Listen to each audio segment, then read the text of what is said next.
you. My name is Bernard. I'm a teacher of mathematics from GSMA in the REB sector. We are in this trainings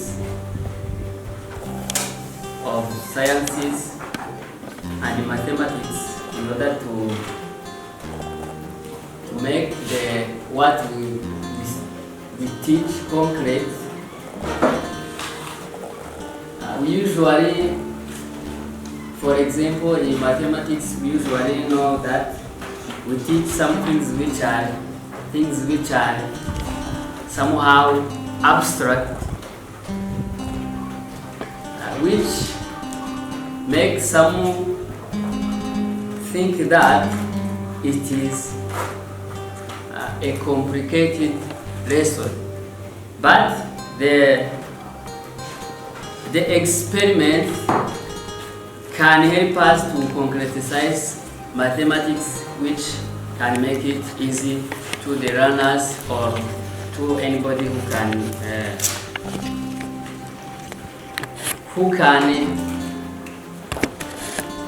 need to engage in mathematics. For example, just now we were talking about the constant part. The constant, we shall be talking about the constant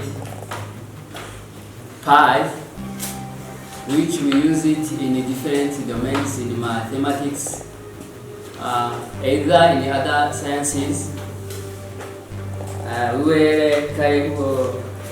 We usually given us something to put into our minds, where we don't know it comes from, but here we were finding how this constant was found, or how is found by drawing a circle and cutting into sectors, cutting that circle into 8 different sectors. Then we put those sectors on a straight line. Then after, we measure the length from the first sector to the last sector. Again, after recording those measurements, we measure the radius or the length of that sector. Therefore, we take the length from the first sector to the last sector, divided by the radius. As you see here in this class, we did different activities.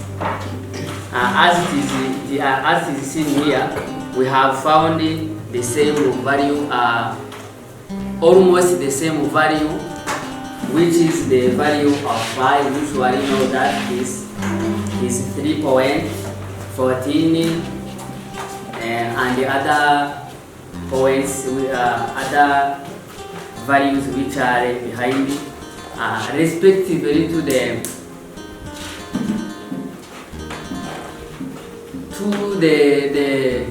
circle and its radius that you have drawn on your paper or on your chart.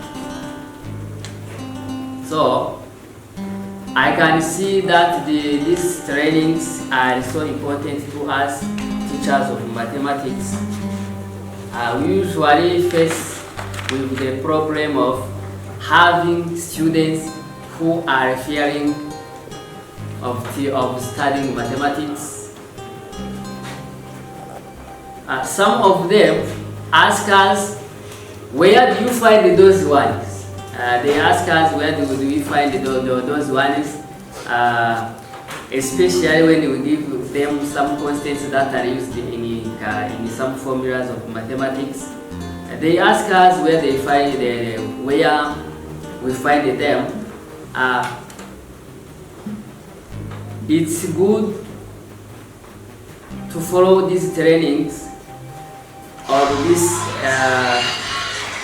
lab of mathematics help us to concretize our lesson or our subject in order to make learners understand what we teach them.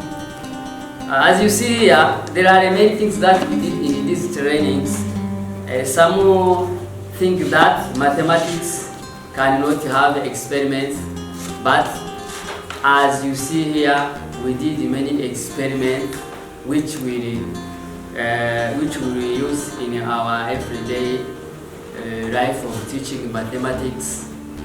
And I think these ones are so important to as teachers and learners who follows in general sciences and mathematics.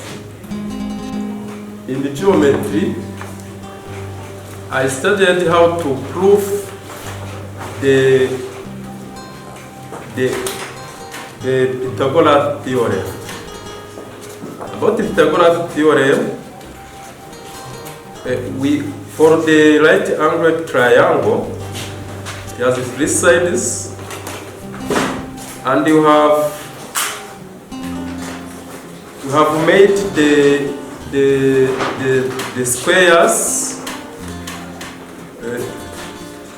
to the sides of the triangle. After calculating the length, after calculating the area, as you see here, after calculating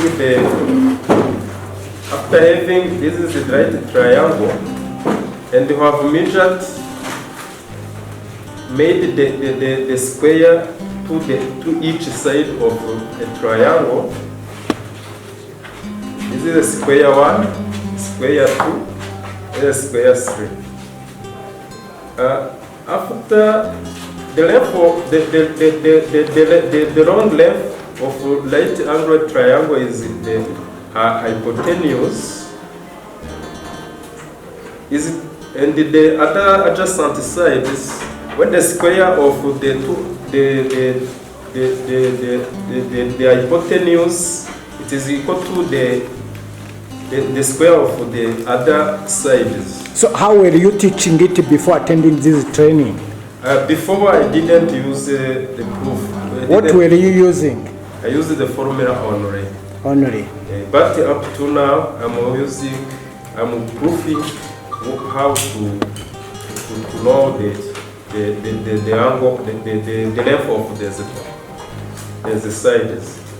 As you see, or as we studied, that when the square of the hypotenuse and the square of other sides, when take the square of for this the side, the first side, the longest side, the long side, plus the square of the short side, we get the square of the hypotenuse.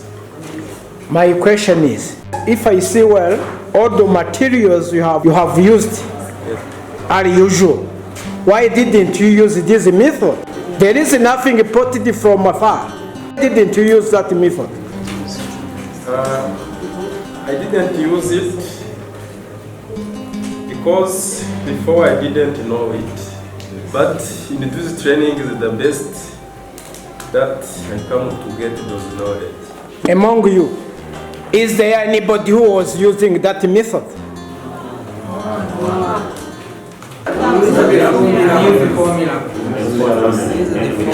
You only use the formula? Yes.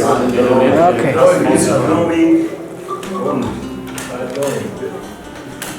We can draw. Yes? For example, when you teach these topics, this concept, we use drawing. we draw a right angle triangle, and then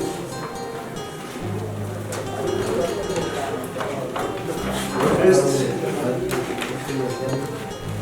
to prove the Pythagorean theorem, we draw first a right angle triangle.